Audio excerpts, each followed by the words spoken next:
Organised పద్ధతిలోకి తీసుకొని రావాలి. ప్రతి సమస్యలోనూ ప్రజలకు తోడుగా ఉండే కార్యక్రమం ముమ్మరంగా అడుగులు వేయాల్సిన అవసరం వచ్చింది.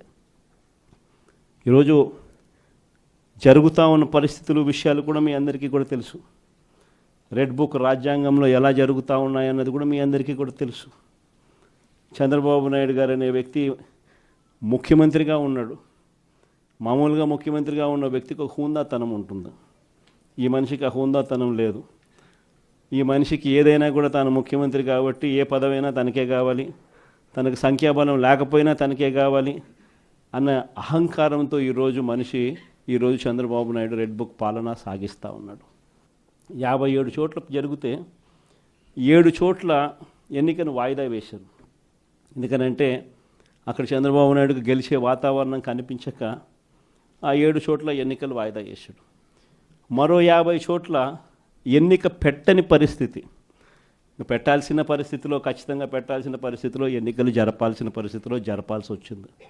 ఆ వచ్చిన చోట్ల కూడా 50 చోట్లలో 39 చోట్ల వైఎస్ఆర్సీపీ క్యాడర్ తెగింపుతో గట్టిగా నిలబడింది.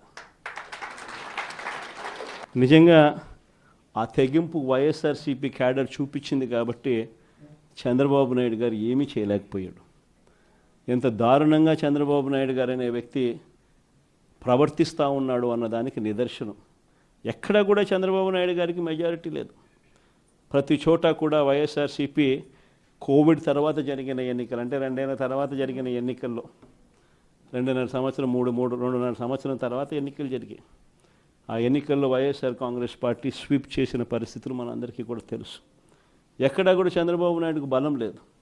బలం లేకపోయినా కూడా చంద్రబాబు నాయుడు గారు ఆయనకున్న అహంకారంతో ప్రలోభాలు పెడుతూ భయపెడుతూ విచ్చలవిడిగా ఏ రకంగా చంద్రబాబు నాయుడు గారు రెడ్ బుక్ రాజ్యాంగంలో ప్రతి పదవి తనకే కావాలి అని చెప్పి